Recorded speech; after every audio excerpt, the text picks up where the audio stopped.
रसिक हो, मराठी साहित्यात अण्णाभाऊ साठेंचं योगदान खूप महत्त्वाचं आहे. त्यांच्याविषयी ही काही माहिती. अण्णाभाऊ साठे हे महाराष्ट्राला शाहीर म्हणून परिचित असले तरी कथा आणि कादंबरी हे साहित्य प्रकारही त्यांनी ताकदीनं हाताळले. फक्त 1.5 दिवस शाळेत गेलेल्या अण्णाभाऊंनी मराठी साहित्यात मोठे प्रयोग केले. लोकवाङ्मय, कथा, नाट्य, लोकनाट्य, कादंबऱ्या, चित्रपट, पोवाडे, लावण्या, वग, गवळण, प्रवासवर्णन असे सगळेच प्रकार सशक्त आणि समृद्ध केले. तमाशा या कलेला लोकनाट्याची प्रतिष्ठा मिळवून देण्याचं श्रेय अण्णाभाऊ साठेंना दिलं जातं. पोवाडे, लावण्या, गीतं, पदं या काव्य प्रकारांचा त्यांनी सामान्य कष्टकरी जनतेत विचारांच्या प्रचारासाठी वापर केला. स्वातंत्र्यपूर्व आणि स्वातंत्र्यानंतरच्या काळात राजकीय प्रश्नांविषयी महाराष्ट्रात त्यांनी मोठी जनजागृती केली. त्यात संयुक्त महाराष्ट्र चळवळ, गोवा मुक्ती संग्राम या चळवळींमध्ये त्यांनी शाहिरीतून दिलेलं योगदान फार महत्त्वाचं आहे. ये आज़ादी झूठी है, देश की जनता भूकी है असा नारा देणाऱ्या अण्णाभाऊंनी आपल्या लेखन काळात 21 कथासंग्रह आणि 30पेक्षा अधिक कादंबऱ्या लिहिल्या. भीषण दुष्काळाच्या काळात ब्रिटिशांचं धान्य लुटून गरिबांमध्ये, दलितांमध्ये वाटप करणाऱ्या फकीरा या मांग समाजातल्या लढाऊ तरुणाचं चित्रण आहे. वैजयंता कादंबरीत प्रथमच तमाशात काम करणाऱ्या कलावंत स्त्रियांच्या शोषणाचं चित्रण केलं आहे.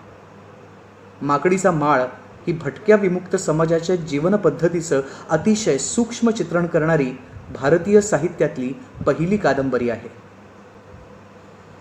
अण्णांनी आपलं उभं आयुष्य चिरानगर झोपडपट्टीत काढलं. याच झोपडपट्टीत अण्णाभाऊ साठेंनी एकापेक्षा एक श्रेष्ठ कलाकृती निर्माण केल्या. अश्वघोष कलाकृती प्रस्तुत, एका लेखकाची एक कथा या उपक्रमात आजची कथा ज्येष्ठ साहित्यिक अण्णाभाऊ साठे लिखित बरबाद्या कंजारी. कापा माझा कान, मी नाही डरत कोणाला. सगळे मोठमोठे पंच, सरपंच चकित झाले. स्वतः बरबाद्यानं कान कापण्याची मला भीती नाही असं शेवटी सर्वांना सांगून टाकलं. पंचांनी निकाल दिला. बरबाद्याचा कान कापण्याची तयारी झाली.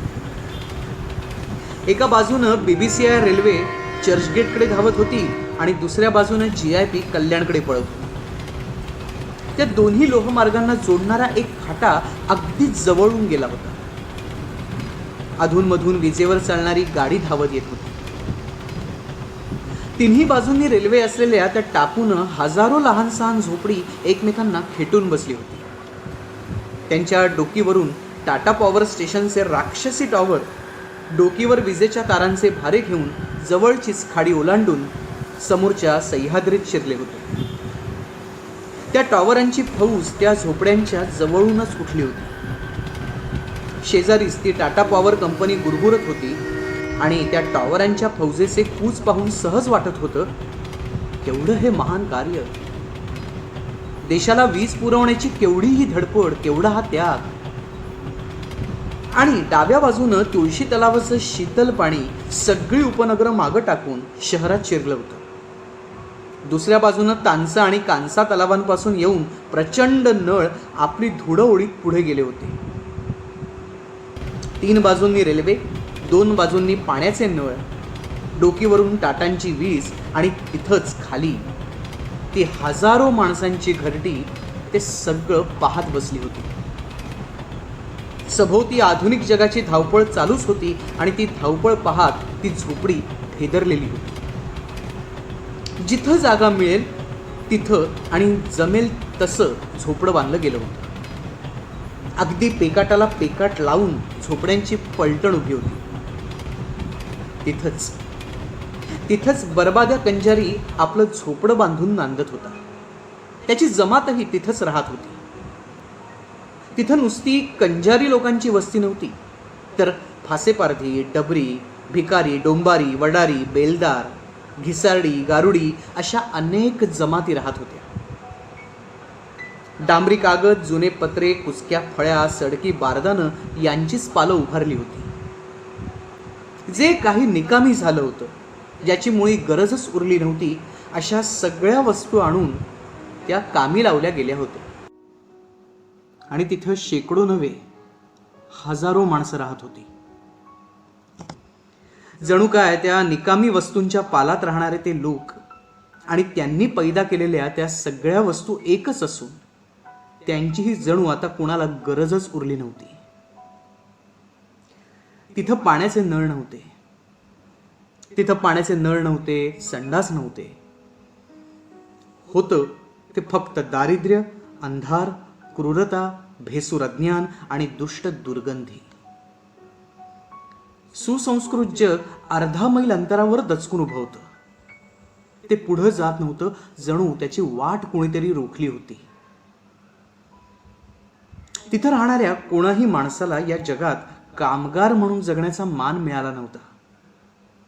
कुणीही आपल्या मनगटाच्या जोरावर जगत नव्हता, मात्र तसंच जगण्याची शिकस्त करीत होता. जो मार्ग दिसेल त्या मार्गानं आपल्या जीवनाची गाडी हाकणं त्यांना भाग होतं. खून, दरोडे, चोऱ्या, लुटालूट हे मार्ग त्यांना सहज शक्य होते, परंतु त्यांनी त्याचा अवलंब मात्र केला नव्हता. त्यांनी आपल्या जगण्याची जबाबदारी प्रचलित राज्यकर्त्यांवर टाकलेली नव्हती. त्या लोकांपैकी कैकांना पोसण्याची जबाबदारी माकडावर येऊन पडली होती. जणू तोच तेवढा इमानी प्राणी, म्हणून तो त्यांच्यात राहत होता, त्यांच्यासाठी उड्या मारित होता, आपलं नक्त नाक उडवून भीक मागत होता. तो रामकालीन लंकेवर चढाई करणारा जीव आता दारोदार फिरून आपल्या धन्याला जगवत होता. काहींनी आपलं पोट गाढवावर लादलं होतं. सगळ्यांच्या दृष्टीनं ते बेअकली गाढ, पण धन्यासाठी पडेल ते ओझं नेत होतं, राबत होतं आणि आपल्या मालकाचं पोट भरत होतं. त्या एका गाढवाला राखण्यासाठी त्या बेलदाराची 3 पोरं जीव टाकत होती. कोणी शिंदीची पानं आणून त्याचे झाडू करून मुंबापुरीची घाण काढीत होतं. कुणी जुन्या काथ्या आणून त्याला पिंजून चऱ्हाटं वळून विकत होतं. कुणी लाकडं आणून त्याच्या खाटा तयार करीत होतं. पण एवढं करूनही त्यांची पोटं भरत नव्हती. सागरात चिमूटभर साखर टाकण्यासारखं होत होतं हे. ते वस्तीत राहणारी लहान मुलं रोज सकाळ संध्याकाळी टोपल्या डबडी घेऊन शहरात बाय भात वाडा असं ओरडत आणि शेवटी गल्लीत शिरून पडलेला भात घेऊन परत फिरत. त्या गल्लीत राज्य करणारी मांजरं त्या पोरांना काहीही बोलत नसत. जणू काय त्यांनाही माहिती होतं, मुलं म्हणजे देवाघरची फुलं. काही लोक दिवसभर या विशाल मुंबईत फिरून सापडेल ते आणून आपल्या पोटात ठाशीत होते. कोणी सडकी भाजी, पडका भात, मेलेली बदकं, कोंबडी, टाकून दिलेली अंडी हे आणत होतं. जणू काय त्यांना सजीव असं काही नकोच होतं. सगळं निर्जीव त्यांना आवडत होतं, किंवा ते लोक स्वतः निर्जीव होते. परंतु ते गात होते, बोलत होते, चालत होते, जगण्याची धडपड करीत होते, प्रामाणिकपणाने जगत होते. बरबाद्याही त्यांच्यात राहत होता. तो पोटासाठी कानमळ काढण्याचं काम करीत होता. येणाऱ्या जाणाऱ्याचा कान मटकन पकडून 2 पैशांसाठी त्याच्या कानात काटूक घालून तो टोकरत बसत होता, पण इमानानं, बेइमानीनं नव्हे. बरबाद्याची उंची 6 फूट होती. धिप्पाड देह, काळा सावळा रंग, रुंद गर्दन, लांब पण शेवटी पसरट होत गेलेलं नाक, गुबगुबीत गाल, मोठे डोळे, दाट भुवया आणि वळवणीप्रमाणे लोंबणाऱ्या मिशा याही त्याच्या देहाला साजेशाच होत्या. गालफडात धरलेलं कालाकांडी पान, त्यामुळे त्याच्या मिशांचे शेंडे लाल झाले होते. किंचाळात पवीड अडकल्याप्रमाणे त्याच्या मिशात पानाचा चोथा अडकलेला असे. शिवाय मोठ्ठच्या मोठं पागोट, गुडघ्यापर्यंत लांब पैरण, खाली 2 पदरी धोत्राची लुंगी आणि पायात रबरी बूट, असा बरबाद्याचा थाट होता. त्याला सारे लोक बिचकून वागत. तो सदा बाह्या वर करून फिरत असे. त्याच्या मनगटाचे केस दुरून दिसत असत. कानात हिना या अत्तराचा फाया खोवून दिलेलाही दुरून दिसे. एखाद्या मास्तरानं आपला टाक कानावर ठेवावा अशी लोखंडी सळी त्याच्या कानावर ठेवून दिलेली असे. त्या सळीनं तो गिऱ्हाईकांचे कान टोकरी. गळ्यात एक लहानशी चांबड्याची पेटी, तिलाही रिंगेबिंगे जडलेली. त्या पेटीत एक चिमटा, थोडासा कापूस, लहानशी तेलाची बाटली. असा तो बरबाद्या लोकांचे कान टोकरून आपल्या 2 मुली निल्ली आणि दुल्ली यांचं आणि आपल्या बायकोचं अशी 4 पोटं भरीत होता. त्याची बायको आणि 2 पोरी ह्याही काही बसून नसत. त्या जुन्या काथ्या आणून त्याचा वाक करून चऱ्हाटे वळून विकत असत. त्यामुळे बरबाद्या पोटाला पोटभर खाऊन रुबाबात राहत होता. शरीरानं धिप्पाळ, डोके फिरू, शिवराळ म्हणून त्याला लोक भीत होते. गडी माणसंही हटकून रामराम करीत. बरबाद्या कोणाचंही ऐकत नसे. जर त्याचं डोकं फिरलं आणि त्यानं आपली काठी काढली तर सारी वस्ती गर्भगळीत होत होती. त्याच्या एकाच दणक्यात जुन्या कागदाची पालं क्षणात साष्टांग नमस्कार करायची आणि पालाचा मालक हात जोडून शरण यायचा. बरबाद्याची निल्ली नुकतीच वयात आली होती.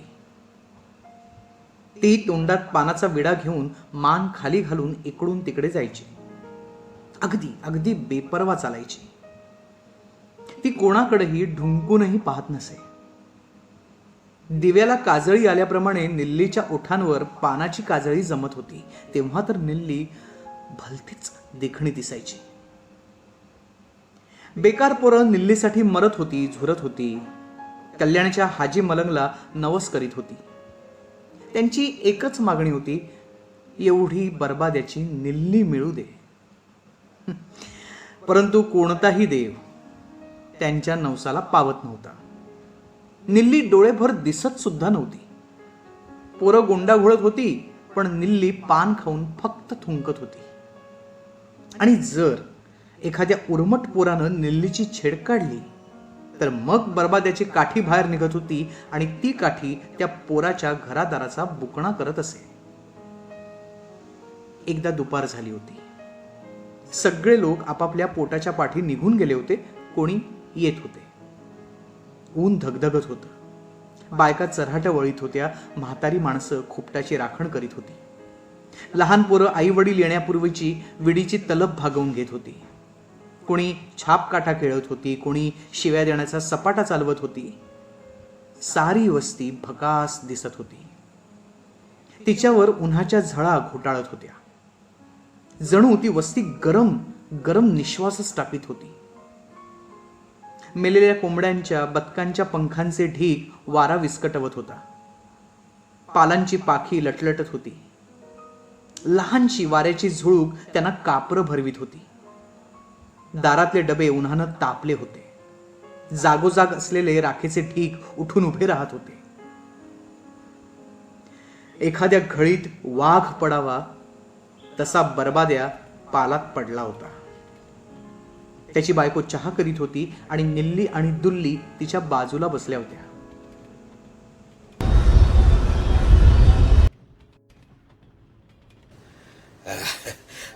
बरबाद्या,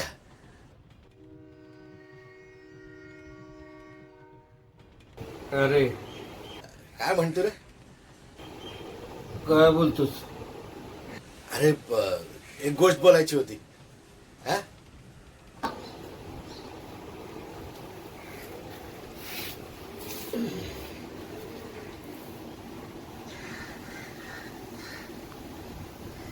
काय रे, बोल ना. आणि असा बाहेर का खडा आहेस? आत ये की. नाही, राहू दे. मी काय म्हणतो, तुझी निल्ली देतो का माझ्या सैद्याला? हा?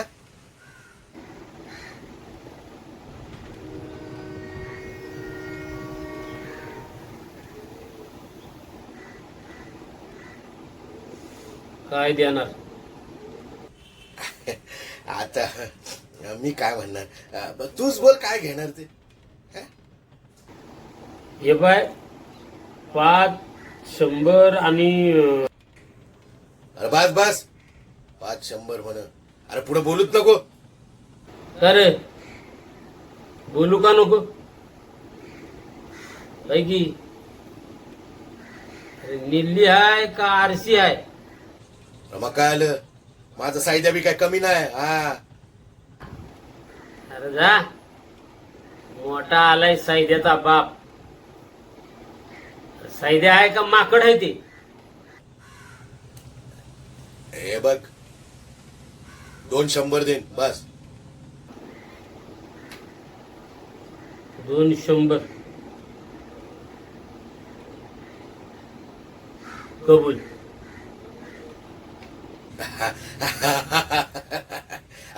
चल ये तू.